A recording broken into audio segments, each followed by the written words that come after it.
Hello बच्चों, welcome back to my YouTube channel maths plaza. तो बच्चों, आज मैं इस वीडियो में Bihar board class 9th economics chapter 1 जिसका नाम है बिहार के एक गांव की कहानी। आज हम ये जो है नया बुक इन इकोनॉमिक्स और इसका पहला चैप्टर बिहार के एक गांव की कहानी को समझने वाले हैं। यह वीडियो लेक्चर 1 है क्योंकि चैप्टर काफी लंबा है, तो लेक्चर 2, 3, 4 भी आएगा। ये सब हम लोग समझते हैं, तो समझते हैं ठीक ना। तो एक गांव का जहाँ नाम दिया गया वो है गांव का नाम फतेहपुर। क्या नाम दिया है? फतेहपुर। फतेहपुर गांव का हम लोग कहानी समझेंगे कि फतेहपुर गांव का क्या व्यवस्था था, यहाँ के लोग जो क्या काम करते थे, कैसे रहते थे, ठीक ना, किस प्रकार वो जीवन यापन करते थे। तो अभी भी कट रहा है क्या? ठीक है पूरा? ठीक है रे? हाँ सर, चलो समझो।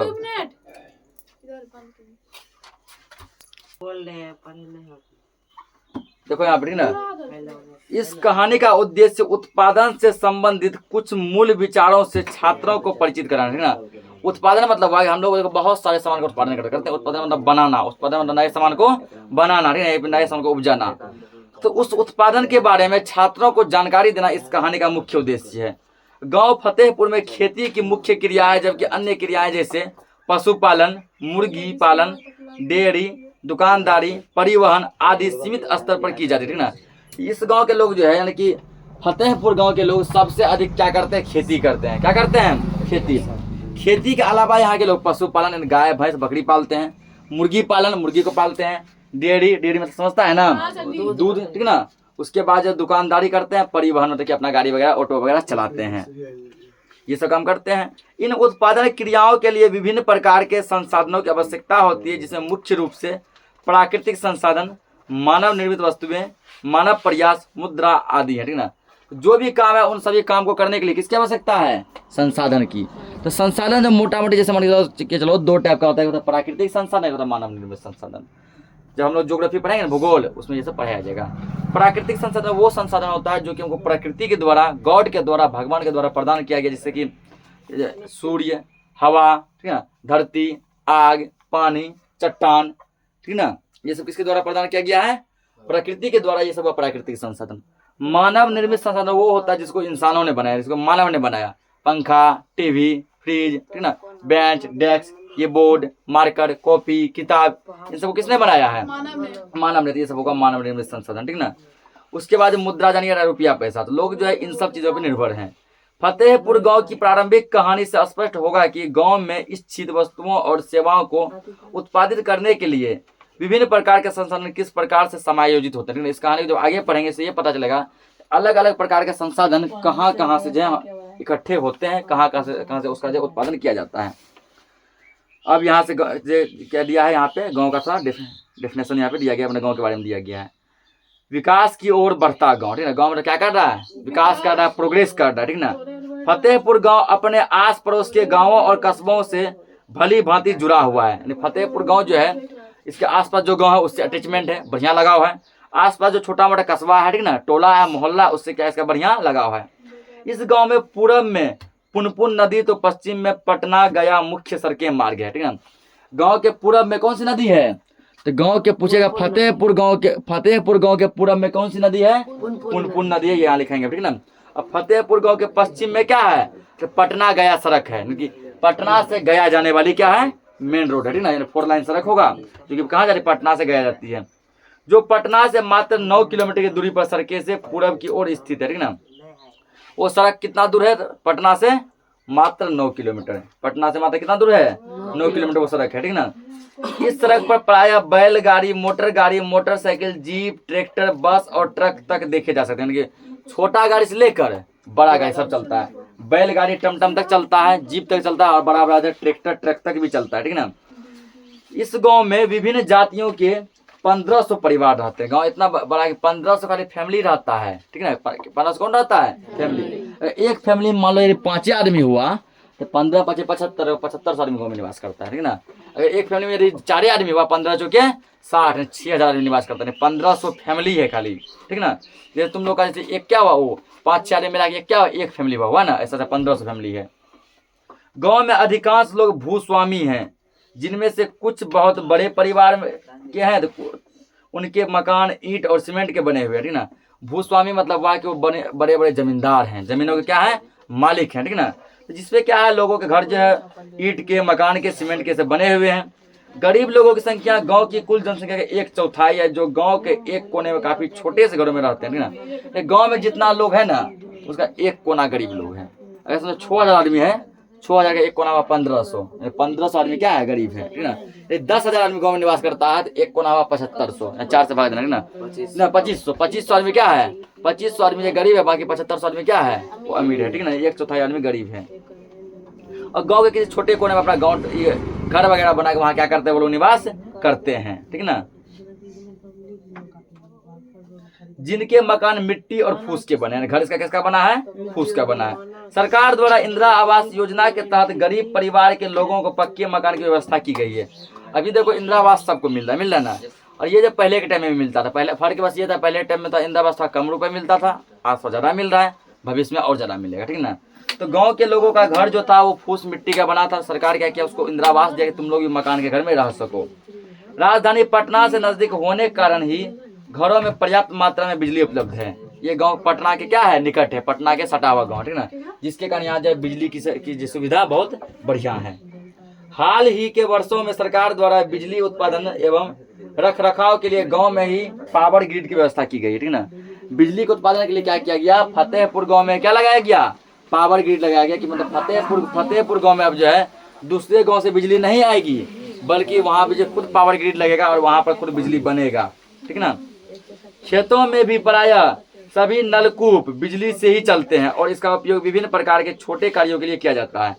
खेत में जो नलकूप जो लगा है, जो पानी पटवाने के लिए, सिंचाई के लिए जिसका प्रयोग करते हैं, ठीक ना, वो सब किससे चल रहा है, बिजली से चल रहा है। गांव में 6 प्राथमिक विद्यालय, 1 मध्य विद्यालय, 1 हाई स्कूल एवं साथ ही 1 डिग्री कॉलेज भी है, ठीक ना। प्राथमिक विद्यालय मतलब 1 से 5 तक का स्कूल, प्राइमरी स्कूल। वो कितना स्कूल है, पूछ सकता है। फतेहपुर गांव में कुल कितनी प्राथमिक स्कूल है, सब पॉइंट अभी लिखाएंगे, ठीक ना। तो 6 है, कितना है, 6 है। पूछे कितना मिडिल स्कूल है, मिडिल स्कूल मतलब 1 से 8 तक का स्कूल। कितना मिडिल स्कूल है, 1 मिडिल स्कूल है। हाई स्कूल क्या होगा, हाई स्कूल मतलब 9-10 का स्कूल, ठीक है, 1 हाई स्कूल है, ठीक ना। हाई स्कूल मतलब 9-10 का भी पढ़ाई होता है, और किसी किसी हाई स्कूल में 9 से लेकर 12 तक का पढ़ाई होता है, पता है ना। जैसे तुम लोग का जो हाई स्कूल है उसमें 9 से लेकर 12 तक का पढ़ाई होता है। उसी प्रकार जो 1 डिग्री कॉलेज है, डिग्री कॉलेज मतलब जहाँ की आदमी जो है ना ग्रेजुएशन करता है। एवं 2 राजकीय प्राथमिक स्वास्थ्य केंद्र एवं 1 निजी हॉस्पिटल है। मतलब 2 को क्या है, सरकारी अस्पताल है और 1 क्या है, प्राइवेट अस्पताल है, जहाँ रोगियों का उपचार किया जाता है, ठीक ना। डाकघर की सुविधा होने के साथ ही इस गांव में 1 आंगनबाड़ी केंद्र भी है। डाकघर में पोस्ट ऑफिस भी है और 1 क्या है, आंगनबाड़ी केंद्र भी है, जहाँ महिलाएं संगोष्ठी अक्सर देखी जाती है। कला मंच, स्टेज सामुदायिक भवन भी है, जहाँ पर की गांव के बच्चे, ठीक ना, या फिर जो कोई भी जो अपना प्रतिभा दिखा सके। एक स्टेज भी है, एक जो कला मंच भी है। सामुदायिक शौचालय यानी कि सरकारी शौचालय भी है। समृद्ध काली मंदिर, ठीक ना, समृद्ध काली मंदिर आधुनिक आकर्षण का केंद्र भी उपलब्ध है। यानी कि गांव का बहुत विख्यात जो काली मंदिर भी वहाँ पे है, यानी कि लगभग समझो गांव में सब कुछ है, ठीक ना। अब इसमें कुछ लिखते हैं, तो ये था फतेहपुर गांव का कहानी। इसमें थोड़ा और भी दिया गया है, ठीक ना। पहले यहाँ तक जो पढ़े हैं उसके अंदर लिखते हैं। पहले पूछा है तुमको कि फतेहपुर गांव का नाम फतेहपुर क्यों पड़ा था, हो सकता है ना। हर एक गांव के पीछे देखो एक कहानी छुपी होती है। जिसे तुम्ही लोग जिस गांव में रह रहा है, जिस जिला में रहता है, ठीक ना, वहाँ होता है कि बिहार का नाम बिहार क्यों पड़ा, क्वेश्चन पूछता है ना। इसी प्रकार जो फिलहाल तो बिहार पे डिस्कस नहीं करेंगे, जो पढ़ है उस पर डिस्कस करेंगे। पूछेगा फतेहपुर गांव का नाम फतेहपुर क्यों पड़ा, तो लिखो ये क्वेश्चन लिखेंगे हम लोग, अल्लाह मत करो।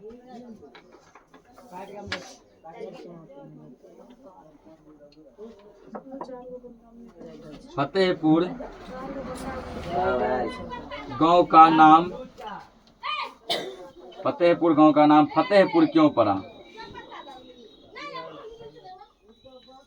फतेहपुर क्यों पड़ा।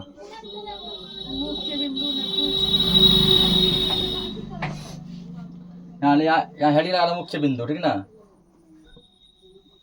हेडिंग तो बड़ा हो जाएगा, लगाते हैं हम मुख्य बिंदु, यानी मेन पॉइंट यहाँ चल रहा है, ठीक ना। बहुत सा पॉइंट इसमें निकलेगा, इसको दो मुख्य बिंदु। पहला नंबर, फतेहपुर गांव का नाम फतेहपुर क्यों पड़ा, ठीक ना। तो हर एक गांव का देखो इतिहास होता है, गांव हो शहर हो, सबका क्या होता है, एक इतिहास होता है कि उसका नाम यही क्यों पड़ा, दूसरा क्यों नहीं। देखो इसका उत्तर में उत्तर लिखना है, फतेहपुर गांव में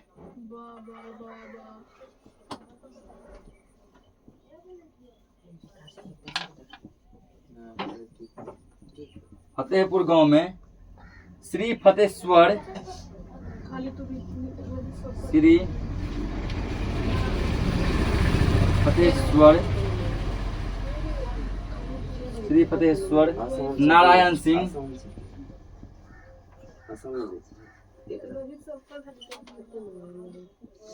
सिंह एक प्रसिद्ध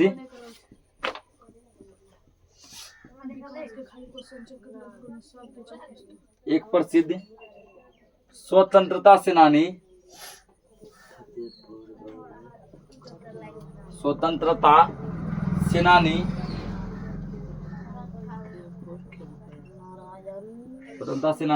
कर्मठ एवं आदर्श व्यक्ति थे।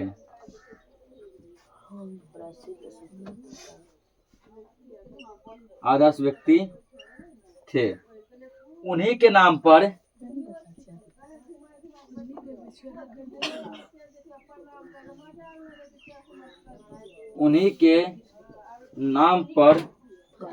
इस गांव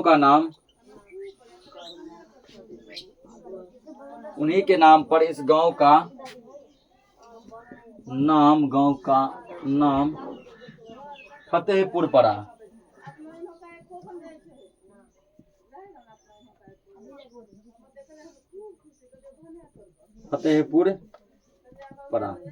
ठीक ना। तो क्वेश्चन क्या था कि फतेहपुर गांव का नाम जो फतेहपुर क्यों पड़ा, तो इसका रीजन क्या है। तो रीजन ये है कि फतेहपुर गांव में एक जो है फतेश्वर नारायण सिंह इस नाम के एक बहुत ही प्रसिद्ध आदमी रहते थे, जो क्या थे, जो स्वतंत्रता सेनानी थे, कर्मठ भी थे और आदर्श व्यक्ति, ठीक ना। स्वतंत्रता सेनानी मतलब कि देश की स्वतंत्रता में जो है, स्वतंत्रता के लिए हमेशा वो आवाज उठाया करते थे। उसके बाद जो है हर एक कुछ ये आवाज उठाते थे, ठीक ना। और क्या थे, कर्मठ मतलब हुआ कि बहुत ज्यादा ये मेहनती थे। आदर्श व्यक्ति, इसका गांव में पूरा दबदबा था, गांव में इज्जत था, ठीक ना, सभी को इससे इज्जत करते थे। इन्हीं के नाम पे इस गांव का नाम क्या पड़ गया, फतेहपुर गांव का नाम इसका पड़ गया। नोट करो इसको। अगला पॉइंट लिखो, 2 नंबर पॉइंट लिखो। दूसरा पॉइंट लिखो, फतेहपुर गांव के पूरब में, हल्ला मत करो रे, फतेहपुर गांव के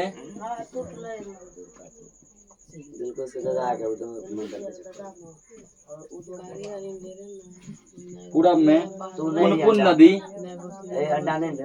हल्ला मत करो, फिर भी करते रह जाता है। फतेहपुर गांव के पूरब में पुनपुन नदी है। पूछ सकता है कि फतेहपुर गांव के पूरब दिशा में कौन सी नदी बहती है, पुनपुन नदी बहती है, ठीक ना। इसके गांव में पुनपुन नदी, फतेहपुर गांव के पूरब दिशा में पुनपुन नदी बहती है,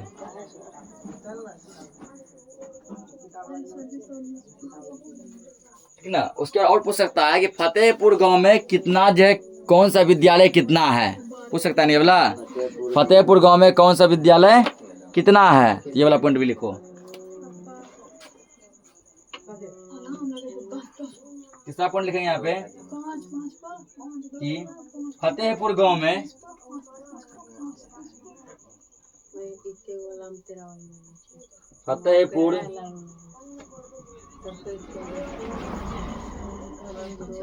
गांव में 6 प्राथमिक विद्यालय, 6 प्राथमिक विद्यालय,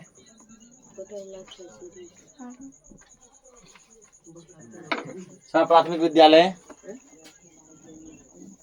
1 मध्य विद्यालय, 1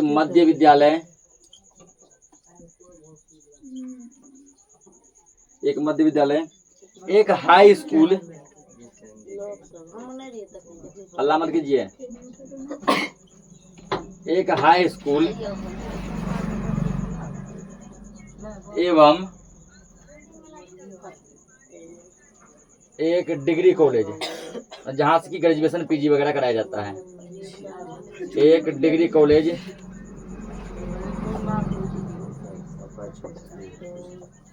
ठीक ना। यानी यहाँ पर समझो कि जितना कोई पढ़ने के चाहिए बच्चे को हर एक सुविधा इसमें दिया गया है। डाकघर भी है, हॉस्पिटल भी है, प्राइवेट हॉस्पिटल, सरकारी हॉस्पिटल, सब कुछ है। नोट करो इसको, ठीक है। अब समझते हैं। अब तो उपयुक्त विवरण से यह स्पष्ट है कि फतेहपुर गांव अन्य गांव कस्बों की तुलना में काफी आधुनिक एवं उन्नत है, ठीक ना। अभी जब हम ये कहानी पढ़े गांव के बारे में तो ऐसा पता चला कि दूसरे गांव के कंपेयर में फतेहपुर गांव जो है काफी ज्यादा तरक्की पे है ना, काफी उन्नत है, काफी आगे चल रहा है। यहाँ अच्छी सड़कें हैं, परिवहन के साधन मतलब जो सब प्रकार गाड़ियाँ चलती है, बिजली भी है, पर्याप्त मात्रा में मिलता है, सिंचाई का साधन है, विद्यालय है, कॉलेज है, स्वास्थ्य केंद्र है, हॉस्पिटल है, सब कुछ यहाँ क्या पर्याप्त मात्रा में पूरा विकसित तंत्र है। तो इन सुविधाओं की तुलना आप अपने निकट के गाँव में उपलब्ध सुविधाओं से करें ना। तुम्हारे गाँव में जो है कौन सी सुविधा जो है उपलब्ध है, ठीक ना। तुम्हारे गाँव में कौन सी सुविधा उपलब्ध है, इस सुविधा के माध्यम से कंपेयर करो कि फतेहपुर गाँव में क्या है और मेरे गाँव में क्या है, ठीक है। या फिर ऐसा कौन सा चीज़ है जो फतेहपुर गाँव में है मेरे गाँव में नहीं है, ठीक ना। कंपेयर करो। उसके बाद आगे दिया, हम जानते हैं कि उत्पादन के द्वारा ही समाज में वस्तुओं एवं सेवाओं का सृजन होता है जो हमारी आवश्यकताओं को संतुष्ट करती है, ठीक ना। तो पूछेगा समाज में जो वस्तुओं और सेवाओं का सृजन किनके माध्यम से होता है, उत्पादन के माध्यम से होता है, ठीक ना। ध्यान समझो, किसके माध्यम से होता है, उत्पादन के माध्यम से।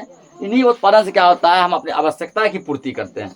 गांव, कस्बा, शहर, राज्य, देश, विश्व की ओर हम देखते हैं कि लोग अपने जीविकोपार्जन के लिए किसी न किसी प्रकार के कार्यों में संलग्न रहते हैं ना। हर जगह देखो, बड़ा से बड़ा आदमी हो या छोटा छोटा आदमी हो, हमारे देश में हो या अन्य देश में हो, सब देश में क्या होता है, लोग जो है किसी न किसी तरीके से क्या होता है, लोग जो है ठीक है, किसी न किसी तरीके से लोग क्या करते हैं, कोई ना कोई लोग काम करते हैं बिना, चाहे वो प्रधानमंत्री है कि राष्ट्रपति है, चाहे कोई गरीब किसान या मजदूर है, हर आदमी क्या करता है, जीविकोपार्जन मतलब अपने घर को चलाने के लिए, अपना जीवन पालने के लिए कोई ना कोई काम करता है। सब किसी न किसी काम में लगा हुआ है।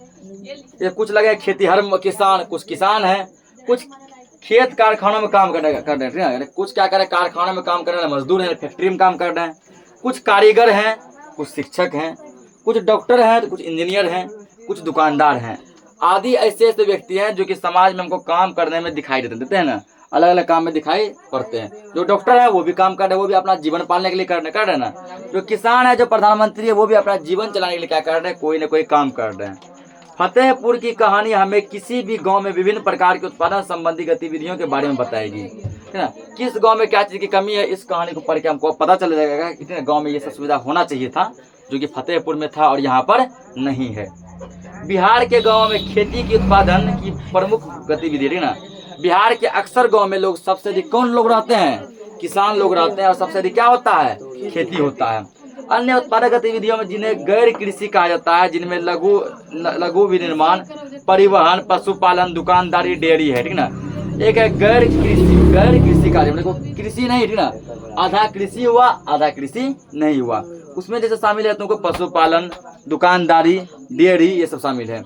खेतों में आई नई तकनीक एवं क्रांति के बाद भी गांव के लोगों में आज भी कृषि के परंपरागत तरीकों के अधिक लोकप्रिय, ठीक ना। अभी देखो नए नए जो है टेक्नोलॉजी आ गया, बल्कि आजकल लोग जो है इतना तकनीकी विकास हो गया, इतना टेक्नोलॉजी आ गया, लोग चाहे टेक्नोलॉजियाँ लगाकर, ठीक ना, अपने खेतों में खेती कर सकते हैं और फसल का उत्पादन बढ़ा सकते हैं। लेकिन लोग क्या कर टेक्नोलॉजियाँ नहीं लगा रहे हैं, ठीक ना, बल्कि पुराने तौर तरीके से उसके दादाजी पिताजी जिस तौर तरीके से, जिस रीति रिवाज से खेती करते थे, आज उसका बेटा पोता भी क्या कर रहा है, उसी रीति रिवाज से खेती कर रहा है, जिसके कारण बिहार के किसान गरीब ही रह जाते हैं, या आगे नहीं बढ़ पाते। अपना टेक्नोलॉजी लगाकर, ठीक ना, लेटेस्ट टेक्नोलॉजी लगाकर नए तौर तरीके से परंपरागत यदि कृषि करेंगे, ठीक ना, तो ये क्या होगा, काफी ज्यादा आगे चलेगा। लेकिन ऐसा नहीं है यहाँ पे। अब समझते हैं उत्पादन के बारे में, ठीक ना, उत्पादन क्या है। उत्पादन क्या है, अर्थशास्त्र में उत्पादन का अर्थ उपयोगिता का सृजन करना, ठीक ना। इकोनॉमिक जो हम पढ़ रहे हैं, इसमें उत्पादन का क्या मतलब है, उत्पादन का मतलब है उपयोगिता का सृजन करना। तो पूछ सकता है कि उत्पादन का क्या अर्थ होता है? उत्पादन का अर्थ होता है उपयोगिता का सृजन करना, ठीक है ना। उत्पादन के साधन को जानने से पूर्व हम उत्पादन के बारे में समझ स्थापित करने का प्रयास करेंगे। उत्पादन का साधन, उत्पादन कहाँ से होता है ना, उनको बारे में जानेंगे। पहले हमको जानना है कि उत्पादन है क्या। उत्पादन है क्या? यह अर्थशास्त्र के अध्ययन का मुख्य भाग है, ठीक ना। यानी जो बुक पार्ट इकोनॉमिक्स अर्थशास्त्र, इसके अध्ययन का सबसे मुख्य भाग क्या है? उत्पादन। सबसे मेन पार्ट है ये उत्पादन। उत्पादन के द्वारा ही समाज में वस्तुओं एवं सेवाओं का सृजन होता है जो हमारी आवश्यकता को संतुष्ट करती है। हमारी आवश्यकता की पूर्ति के लिए उत्पादन बहुत ही क्या है? इंपॉर्टेंट है, ठीक ना। हमें यदि अपनी आवश्यकता का पूर्ति करना है तो सबसे पहले हमको क्या करना पड़ेगा? उत्पादन करना पड़ेगा। कोई भी नई नई चीज का उत्पादन करना पड़ेगा।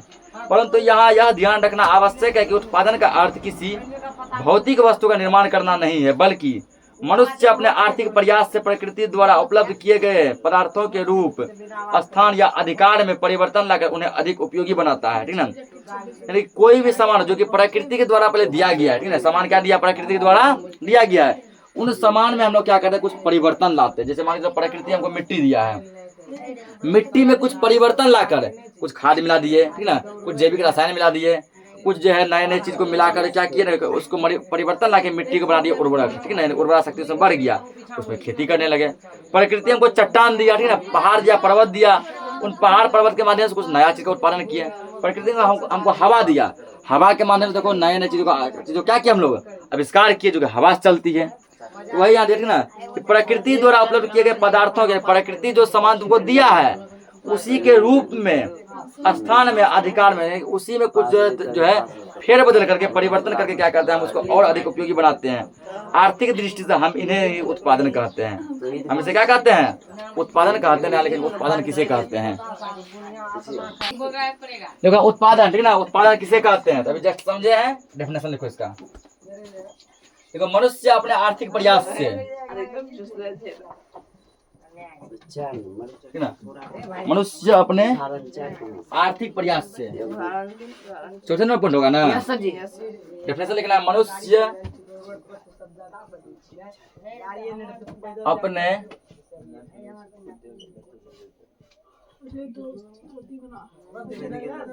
आर्थिक प्रयास से प्रकृति द्वारा, सर कृष्णा हो गया, प्रकृति द्वारा, आला मत कीजिए, प्रकृति द्वारा उपलब्ध किए गए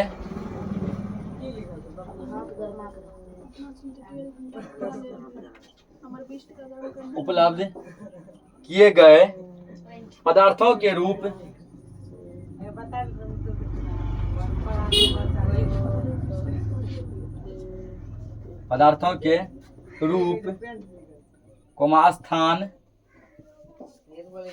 स्थान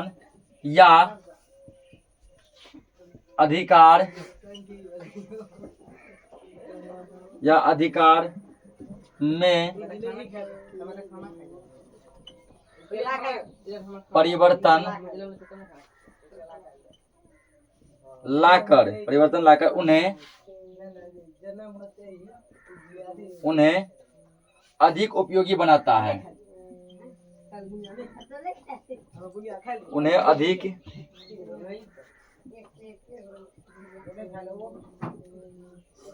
उपयोगी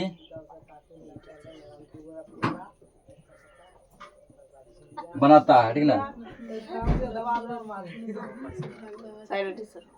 अधिक उपयोगी बनाता है। इसे ही उत्पादन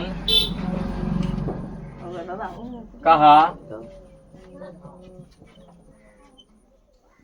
जाता है। नोट करो इसको, बोलवा दीजिएगा।